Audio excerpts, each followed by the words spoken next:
Okay,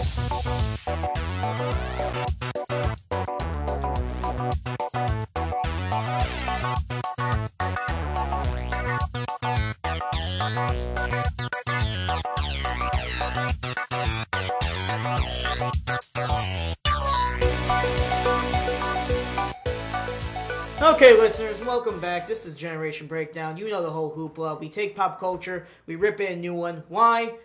Because it deserves it. It's been fucking asking for it for so long, and we're the ones who are going to do it. That's why, okay? You done asking? Good. I'm here again with Jamal. Hey. As you know me, I'm Derrick. And we're here with two other people. We got Sydney over here. Hi. And Kris. Hi. And today, we're just going to get right to the point. We're talking about sexism and cosplay. We just want you to know that these are our opinions. They may not be yours, or you may agree with us. We're not trying to start a fight. If you want to fight, you know where to find us. I'll throw down. But these are just our opinions about the two and how they meet up. We're not saying cosplay is sexist, and we're not saying that. What we're saying is that there is a line between the two. And we need to find out where that line is and what our opinions of it are. So, I think it just needs to be said, San Diego Comic-Con came and went. And this is kind of what prompted us to do this one, is there were two events that took place there. One being cosplayer dressed up as Tigra. She was there with two other cosplayers, and they were promoting something at a booth. Dude came up when they were taking photos, put his hand down Tigra's pants. Catwoman had to chase him down and beat the shit out of him. Epic. See, Jamal, you're laughing and smiling. The next one was the holy shit, and this is the one that you sent me the link to, Jamal. Yeah. And this is the one about an underage cosplayer. She was a minor. She was dressed up as a different rendition of Roger Rabbit. That's probably the best way to put it. Feminized version of Roger Rabbit. Feminized version of Roger Rabbit. I would say more like the child of Roger and Jessica Rabbit because of the wig that she had on. If you find photos of her, her face is blurred. They haven't come out with a name because she is a minor. She had an argument with her friends, left the group, and then disappeared. And then she was found unconscious, no ID, bloodied, and they found the guy who abducted her. And there hasn't been words if any sexual activity happened yet. There actually was. They did come out with that. She was not molested. She was not sexually abused. The man they had under custody actually didn't do anything. It turns out the story, what happened was she was by the pool. That's where they found her. She slipped. She bashed her face open. She didn't carry any ID. That's why there was no ID. Her friend, she did get in an argument with her friends, and that's why she did wander off. There was a cosplayer photographer who was charged, or I don't know if he was actually charged, but he was the one who was under investigation for harming this girl, who at the time was unconscious and couldn't or wouldn't say anything.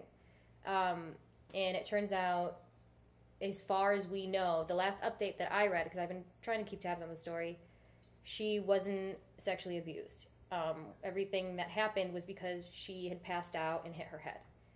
So the guy who was arrested and taken into custody had no idea what was going on. He was only taken in because he was the last person to see her. And he was the last person to know her whereabouts and know we should look by the pool. As far as I know. But at the time, I think the more important part is that the backlash from the internet, even though this guy didn't do anything, even though it all turned out okay, no one touched her, again, as far as we know, she had just gotten hurt. The comments from guys about, well, did she deserve it? Look at her outfit. You can see she was wearing a crop top and a mini skirt, suspenders. And it was a mini skirt? I thought it was short shorts. Because the image I saw, they looked like the corduroy overalls that Roger Rabbit wore, but they were done as shorts. It might have been shorts. Maybe I just don't look close enough. But either way, mini skirt or short shorts with overalls and a crop top that ended about 6 inches above her navel, maybe. And and she was 16, between 14 and 16. So yeah, she wasn't 18. Otherwise, they would have come out with the name. Actually, right. Whatever the age is, she was too young to be found bloodied by a pool. Not that there's a certain age for that, but she 35, wasn't. I think. Yeah, I think so. There goes my ticket. Yeah, you would know. She was a minor, and I actually have seen her face, do know her name because there was a Tumblr post shared saying my friend is missing. Okay. And then when they found her, they reblogged it and said she was found. She's unconscious. We don't know who did this. We think she might have been sexually abused. Can you share, if anyone who was at San Diego Comic-Con, please share any information. But as soon as she appeared on the news, that post disappeared. So I do know what she looks like. I have seen her face. I did reblog it. So I've been following it from the very beginning when her friend posted that. But the comments from men and boys who have seen this and commented is, I think, more, I guess, impactful than the actual event. I don't know if you've seen any of that. The event itself, now that, like, because you kept more up to date with it than me, sounds kind of uneventful. It sounds like girl got pissed off, girl slipped and fell by pool, which is not a good thing. No. But it's less terrifying as the whole, oh shit, she could have been sexually assaulted, she could have been this, and then you do see some of the people saying, well, what was she wearing? How could she walk out of the house wearing that? Like, what parent would let that? Bottom line, it was her fault.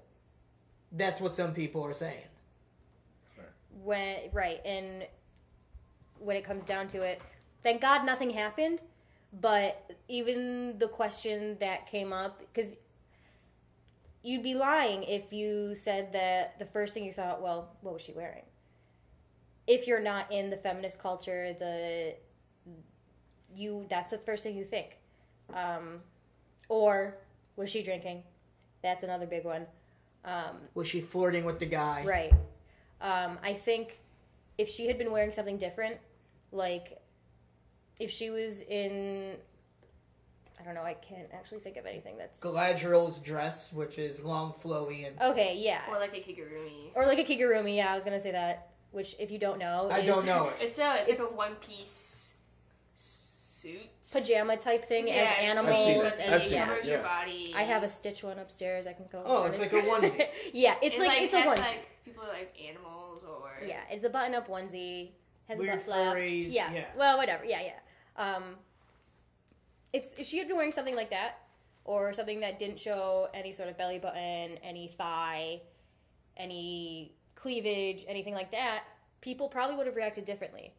I know they would have reacted differently. They would have reacted as if she was a little girl, sweet girl, goes to church, some monster grabbed her and took advantage of her. Versus what it was, which was, yes, this is a horrible incident, but, well, shouldn't she have been wearing something else? Shouldn't she have chosen something better? Roger Rabbit doesn't even dress like that. Which is not what it's about anyway. Well, as a purist, I would give her more props if she would legitimately have done Roger Rabbit. I'm not saying, like, whoa, look at what she's wearing. I'm just saying, like, as someone who admires people who do creative cosplays, to me that would be more creative. Right. But that's just me as... But that's a completely different critique. Yeah. That's something that is nowhere near what happened. So here's where I was coming from when Derrick and I were coming up with it, we're talking over about this, was that I would not justify if thank God she wasn't actually violated or anything like that. I would never justify that. I'm also at the same time trying to take a position of looking at it from both sides in order to get to what the truth of the matter is. And on the one hand, and I would agree with it, that, especially the cosplay, people go, and correct me if I'm wrong about this, guys, people go to basically have fun, dress up as their favorite characters, and they have a right to do that. They put a lot of work into the costumes that they do. They pay a lot of money just to go to something like San Diego Comic-Con, or any other Comic-Con for that matter. Fly out there, drive out there, get a hotel. Hotel rates go up. Right, and you get. Can you describe what the life, like, what is it actually like when you're actually at a Comic-Con? Because I've heard stories of, like, it being, like, crowded and... It depends where you go. Gone to a con before? Have you ever... You've gone to ToraCon. Tora and RockCon and Astronomicon. Right. All three are different beasts. These are all in Rochester, but you've gone to big ones in Texas. Yeah. Some real big ones, like DragonCon. So it depends on... It depends on who you hang out with at a con. Like, they're the purest cosplay only. They go there to cosplay. They have really big cosplays. They go to the contests and all. And you have the partiers who go to con to party, and that's literally, they cosplay a little bit every now and then. They know people who cosplay. They just party typically. So they tend to be raver culture. No, it's different Really? from raver culture, because raver culture is not, they go there to go to the raves. They don't go there to party. Partiers go and they rent a hotel room and throw big parties in the hotel room. Okay. And walk around the con drunk. That's what they do. And they're usually the ones you see causing a lot of trouble. Not always. See, Rochester tends to be the ravers. Partiers. Right. And all that. And there's... Again, this is the South. We're in the North. There's... And then you have the, like, usually minors who hang out with groups on their own, and they go there to, like, mostly cosplay and, like... the nerd culture. Yeah, it's all different cultures, and then you have, like... Where you can fangirl with your group of fellow that's what they fangirls. do, basically. They just fangirl. Yeah. They go there and they fangirl with all the panels and stuff. So there's, like, the major different sexist groups. So there's cliques. So yeah, there's not there's one cliques. big atmosphere at a con. I mean, there is the con atmosphere, but atmosphere, yeah. But there's like subculture. Yes, there's like cultures in within the con culture. Right, that makes sense. Cultures and cultures and cultures and cultures. Yeah, there you go. Inception. That's what happens when you go to bigger cons. Like a con is like 100,000 people. Holy shit! Like like 10 years ago maybe it was like 30,000 people, which is still big, and that's like the biggest con. And then we have smaller cons, by well, then about we get 10,000, to the Rochester something cons, like that, which 30,000 smaller cons, and then you have the really small cons, which are still pretty big because it's Texas. Texas is one of the biggest cosplay communities in the United States. From the top to the bottom, everybody, there's a huge cosplay community, and they're very connected. So if you're a cosplayer up in the north, you'll know cosplayers down south. You know them in the middle. You know you just know people. It's very all connected. the famous cosplayers are flooding to Texas. I know. Yeah, because I follow Yaya Han on Facebook. I know her. I know she is. She's a pretty famous cosplayer. She's a professional. I know people who know her. Right. So because I know Jessica Negri goes. Okay. Not as much, but it's Texas cons and some Louisiana cons are some of the biggest cons. Like Dallas Comic Con is also very, very popular. Yeah, but it just kind of seems like that the cons are very big now because well, cons are where you get movie news and things like that. Yeah. you have things like the internet. Yeah, go back about say 15 years ago, and you wouldn't have heard shit about a con. Okay. Here and there, yeah, but not as much. No, you would not have heard shit about a con unless you watched like G4 TV or something. Yeah, you would not have heard anything. And then when about when the comic book movie started getting really popular, and everyone kind of started recognizing that holy shit, he's gonna make money. Let's try to be more than men. And then they started dumping more money into the cons and everything, and then that's kind of became this big almost media circus. And now what came with that was that you had a lot of men and women who were fans of comic books and movies and everything dressed up as their favorite characters. A lot of those characters who were female were the costumes were very revealing. That's just what they were. So the classic one is the Princess Leia, the slave outfit. You'll see that everywhere. To the point where Lara Croft Tomb Raider. Right, but here's the thing about cons. Mm-hmm. Everyone goes to a con under the assumption that you will A, not be judged, right, B, feel safe, and C, be around people who like the same things as you do. Right. In whatever subgenre you happen to be attracted to. And when you have people saying things like, well, that's really revealing, you're violating all three of those points that the con was really for. How so? Because if you say that something's revealing, you're not saying, this is revealing, therefore it's wrong. You're saying, this is revealing this. End. Now, human nature She's talking about the more judgmental side. I'm sorry. No, you know what? Because you're right. That's a good point. There's one thing to say that's a lot of skin. It's another thing to say that's way too much skin. Yes, there's different pretext, context, whatever. It's should that be around kids that young? Should someone that young be having that? That's different. Yeah, that's a completely different thing.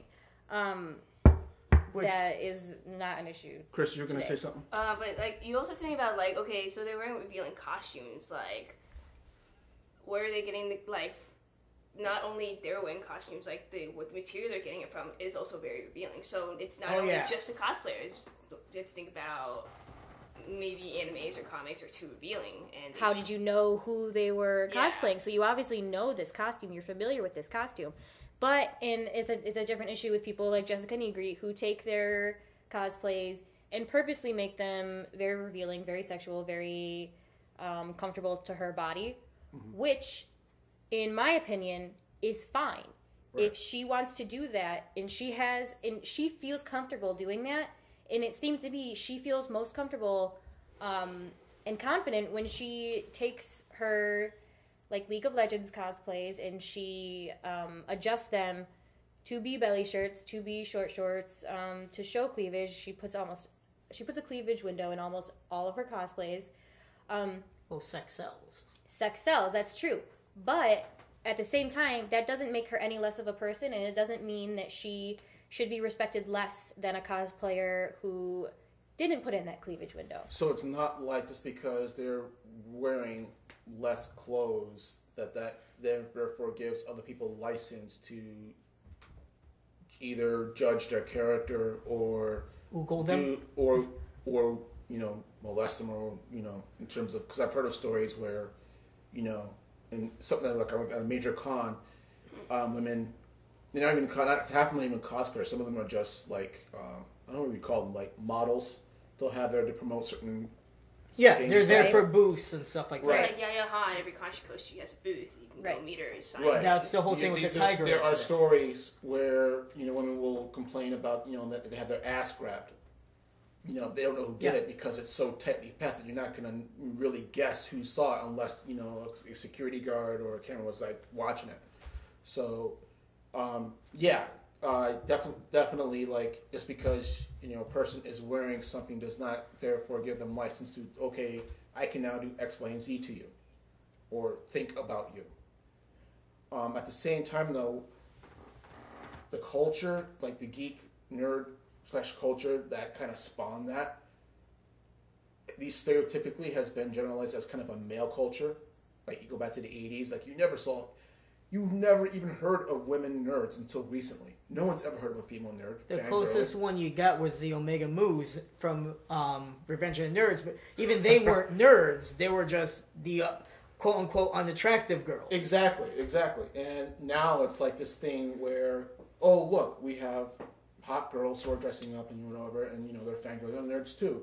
And then they kind of carry over that kind of stereotype, I guess, of what hot girl means and all that to treat them or view them a certain way. On top of that, and this is really weird, I don't even quite get this myself, but a lot of times guys within nerd, comic book, game cultures are very protective of the maleness of it. What was it we called? The He-Man Haters Club. Oh, the He-Man Woman Haters Club. Exactly. Which is, it's like all these forums are about that, and I get where some of it comes from, where there's a bunch of girls that call themselves, we're gamer girls. And it's like, well, what do you play? Call of Duty? Okay, that's cool, but do you play anything else? No. But there's also some other girls that get really into like World of Warcraft and more MMO style. And even, there's girls out there that you can go on, you can play online versus like Mortal Kombat. They'll kick your ass. But at the same time, they're different than just the ones who just go, well, I play Call of Duty because my boyfriend has it. Well, if they want to call themselves that, they can label themselves whatever the hell they want. I want to be called a kangaroo. Then you go ahead and do that. And Guys, I'm a kangaroo. And I'm not going to insult you or belittle you for deciding to do that. I can think that to myself. I can talk to Kris and be like, it's gonna... But I'm not going to go and bitch because this stranger that I don't know is calling herself label A even though she doesn't do said things that require you to be label A. On the other hand, there are people like myself who don't feel, in some circumstances, don't feel comfortable saying I'm a gamer girl because of the stigma for two reasons. Because of the stigma that men and guys have towards those women, those girls that I was just talking about, who label themselves and don't, and aren't into games. You're not a quote unquote true gamer. Gamer fundamentalists. Right. And so I can either be shot down like that, be like, girls aren't gamers, which is ridiculous. 40% of the gaming population is females, is girls, is women, are feminine identified people. The second reason that sometimes I just don't feel comfortable saying I play games is because I get harassed all the time. Just recently, I was on Steam playing, I don't know, BioShock, I think, and I got a Steam message from someone on my friends list who I must have added during an online game of like Team Fortress or something, and I didn't remember. And this person, I had never talked to this person. This person messaged me and said, "Are you a girl?" And I said, "What?" He said, "Are you a girl?" And I said, "Well, yes, why?" And his response was, "Do you like Dota?" I said, "Actually, no, I've never played Dota. I just never really got into Dota." He said, "Okay, well, I'll give you my entire Steam inventory and my entire Dota 2 inventory if you send me pictures of your tits." I had never talked to this guy before. He doesn't know what I look like other than my icon on Steam. I just told him I don't like Dota, and his very next message is, "Send me pictures of your tits, send me nudes, and I'll give you all this shit." So you got a very precocious young 11-year-old boy with mom and dad's credit card. Right. And this is something I stumble upon almost every time I go online. And I shouldn't be afraid to use my mic. I've gotten off of games crying because I can't enter any server and use my mic without someone calling me a cunt, without someone calling me an attention-wanting bitch, without someone just throwing all kinds of names at me when I just want to play with them. No one wants me on their team because they think I'll bring them down. If I didn't speak, and they either think I'm a little boy or a woman, and sometimes I would much rather they think I'm a little boy. Because little boys, 9-year-old boys, get more respect from male players than a 21-year-old woman does. Holy shit. And it's ridiculous. And you know how gamers react to little boys when they're gaming, like, "Oh, get the hell off your kid." They get more respect than I do. And I just want to play. I don't want people messaging me saying, "Hey, give me nudes," and then harassing me, and then calling me a bitch when I say that's rude. And then, well, I said that. I said, "I don't know who you think you are, but I'm not a gaming prostitute. I don't have sex and send nudes to get inventory. I actually play for them. Maybe you should try." And he said, "Well, you're just a stuck-up bitch." And I said, "Excuse me?" And he said, "Yeah, sucks to be insulted, doesn't it?" I insulted him by turning down the wonderful offer of nudes for inventory to a game I don't play and have never played. So and I know that from your perspective, you see all these 14-year-old girls who go to their boyfriends, get on their PS3, play Call of Duty, and then brag on Facebook that they're gamer girls, like, "Oh, I'm such a nerd. I've seen it too. But at the same time, when all you see and all you talk about are girl gamers that do that, and that's your idea of a girl gamer, people like me and other girls I know, lots of other girls I know, who are hardcore into games, hardcore into Lord of the Rings, hardcore into cosplay, hardcore. I'm always watching for the next video game. I'm always following the Steam deals. I play and I love it, and it's my stress relief, and that's where I'm comfortable, and that's where I can be anyone I want to be. Until I turn on my mic, or until they see my icon and my icon has my face on it, or until they see that maybe I don't type exactly like they do. And then all of a sudden, they respected me as a gamer until they knew my gender. Then all of a sudden, I'm shit. I'm kicked off the team. I'm kicked out of the server. I'm harassed out of the server. You throw like a girl. I shoot like a girl. Every time I kill them, if I kill someone in TF2, every time I kill them, this is bullshit. This girl has cheats. I don't even know how to do that in a game. I have no idea how to hacks in games like that. They're called mods, I think. There's mods, but in a mod-free server, they're calling hacks on me. Right. And they can't face the fact that a girl, they can't fathom the idea. Yes, they can't fathom the idea that someone without a penis can kick their ass. And that's where this all comes from. Even if I was horrible at video games, even if I sucked, I still don't deserve to be ridiculed and harassed. And literally, I stayed off my computer for a week after one incident just because after I left the server, after I left the game, I was still getting messages from Steam like, don't come back. I don't know who you think you are, just a fucking cunt. Don't ever come in here saying blah, blah, blah. And I just stayed off my computer. Like, I didn't do a thing other than be a female. I think that a lot of it for men, for those kind of men, because I think it's important not to generalize both ways, is that I think for a lot of them, that may be like the one, not justifying it, but that may be the one area they feel like they're comfortable in. So basically it's like if you live in an environment, you know, go to high school, college, whatever, and you're considered a reject because, you know, you're not a jock, you're not cool or whatever the hell it is, and you're kind of like always under this constant pressure of not kind of feeling worth anything.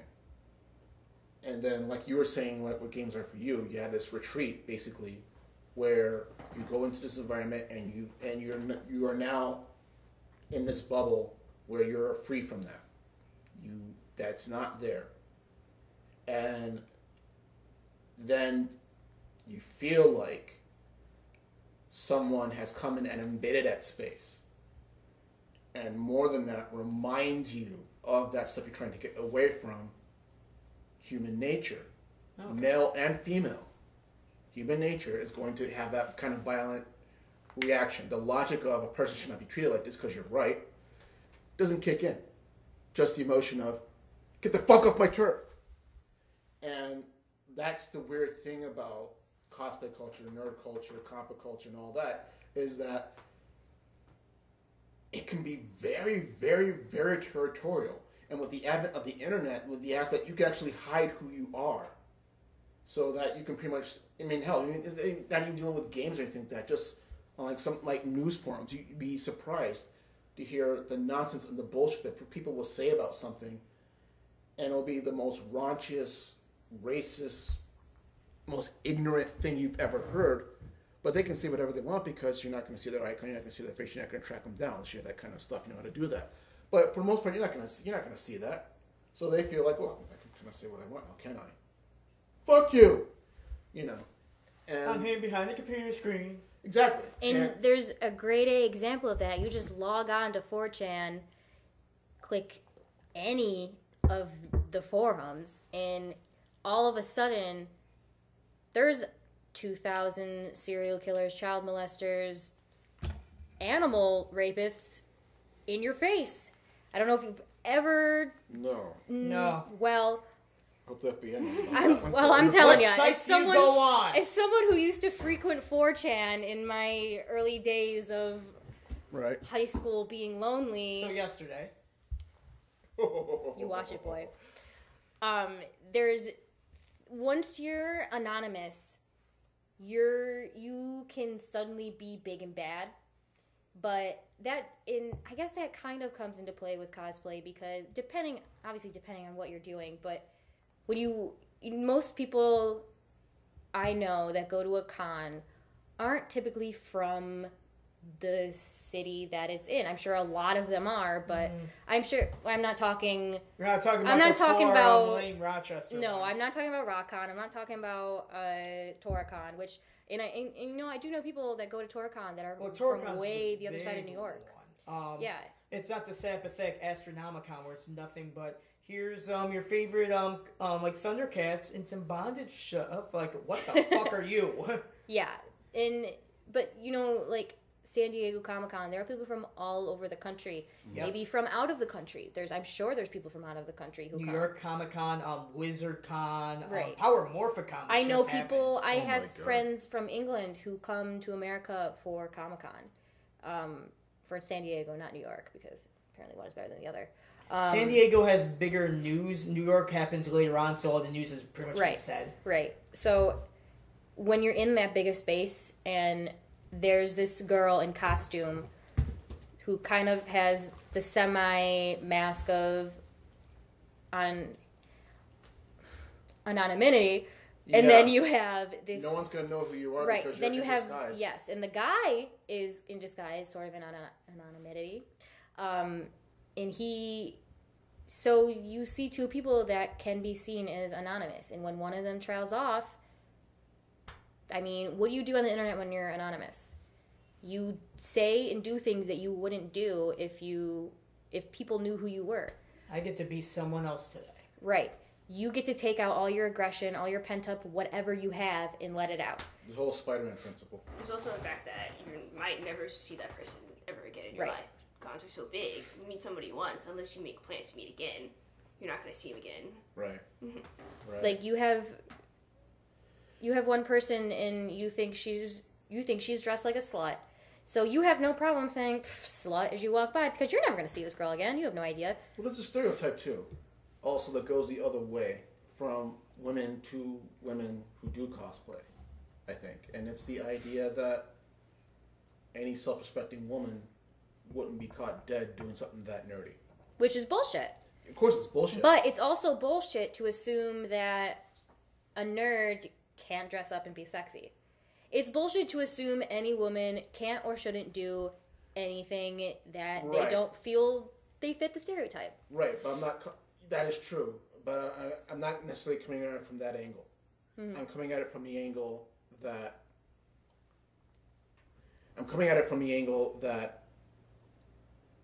there can be, yes, while there is males who do force it on there, I think a lot of that is just historical, like, because that's always been nerd culture. That's always been a part of nerd culture, is that women are not, or have never been part of this, they never want to be a part of this. It's like they are part of the oppressors almost. And then all of a sudden, now it's like, now they want in. So now it's just kind of, and what have you. But at the same time, you have women who are going to be like, again, no self-respecting woman would do this sort of thing. And if you do, then another woman will call you a slut. Or, or something like that, because, you can dress up as Power Girl. And in case you don't know who Power Girl is, she's a comic book character who is... Earth 2, notorious for... window boob. Window boob. Well, her explanation... What I like to call it is window boob. It's there, and her explanation is because that is Earth 2's version of Supergirl. And she does not have the Superman crest on there because her explanation is, I want to find a symbol for myself, and that's why it's been removed. Well, but at the same time, yeah. But let's all admit that explanation happened after the character was designed, and if you think so, if you disagree, fine. But all I know is I don't know anything about the character's history. I just know that's all that she's known for. Because that's all I see at the cons when women decide to do her, which that's their choice. That's perfectly fine. But at the same time, the idea of that was dictated and created more than likely by another guy. And it is fine to like her for the pure reason that you can see her cleavage. Right. No one is saying that you can't dress up with her just because you want to show your cleavage. No one is saying that it's wrong to like her because you can see her boobs. But to claim that you're a slut because you choose to do that, that's where it becomes an issue, because if you can't judge someone, if you like that character because you can see her boobs, you can't turn around then and say, oh, what a slut, you're dressed up like this woman who I love. It's a vicious cycle, and I think what it comes down to is guys and women all need to learn that times are changing. Women are becoming less afraid to come out and say, I like The Hobbit. I like Batman. I like... Or online playing games. Yes, I like Terra Online. I like World of Warcraft. It's in the fact...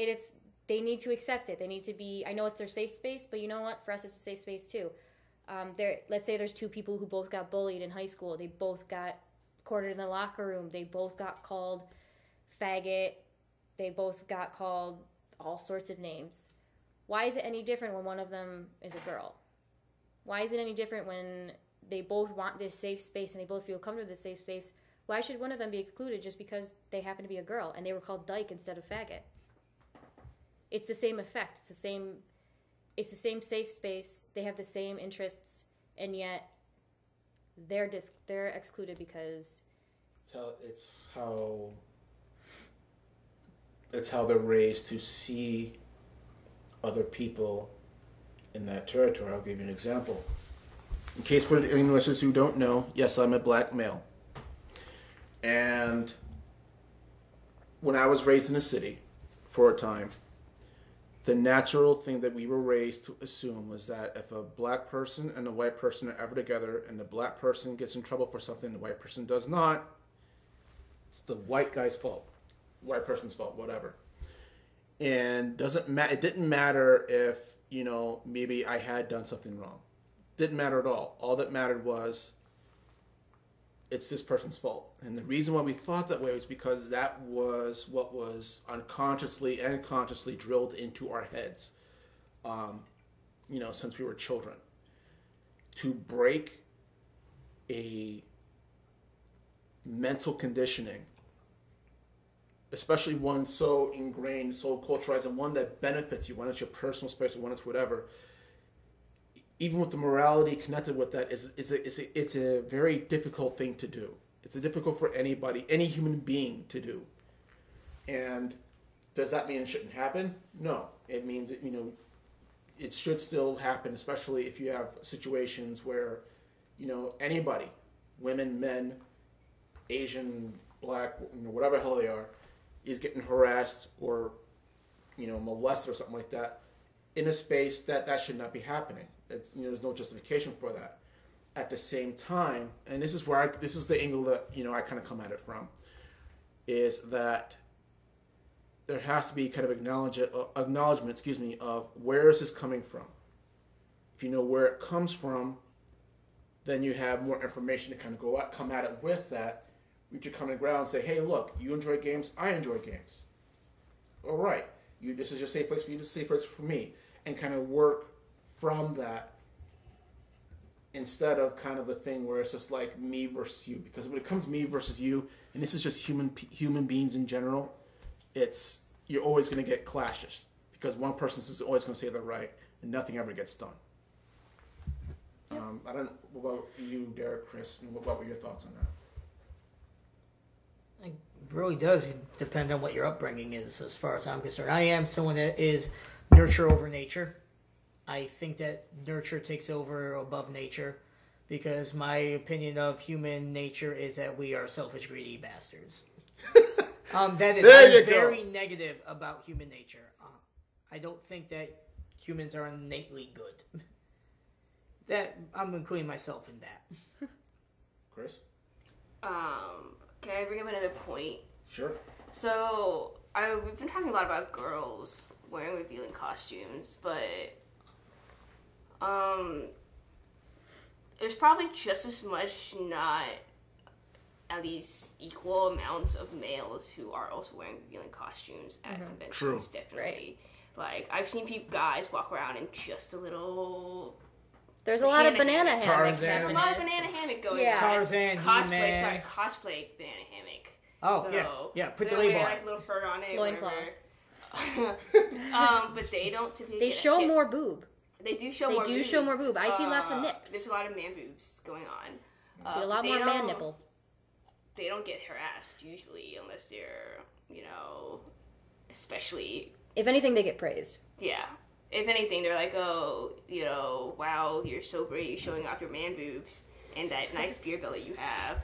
Like, why don't you just rip apart my whole costume?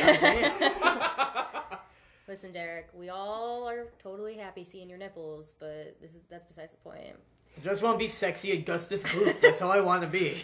So even like if femininity is what these I guess typical males dislike, why don't they hate on the feminine guys who dress up less, slutty with quotation marks, more like wearing banana hammocks around the convention? Why don't they target them instead of targeting females who are maybe wearing more than those guys?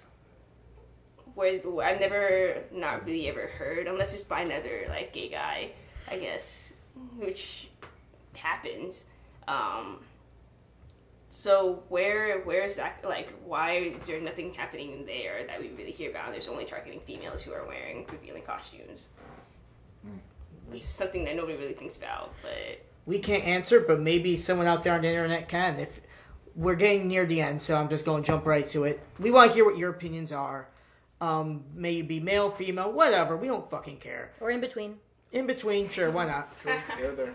You could be a talking dog, and that's how you use a computer. I don't fucking care. We want to know what your opinion is, though. What are your opinions on gamer girls or revealing quote-unquote cosplays? Things like that. Let us know. One of the things we didn't get to touch on was the whole Halloween costume aspect.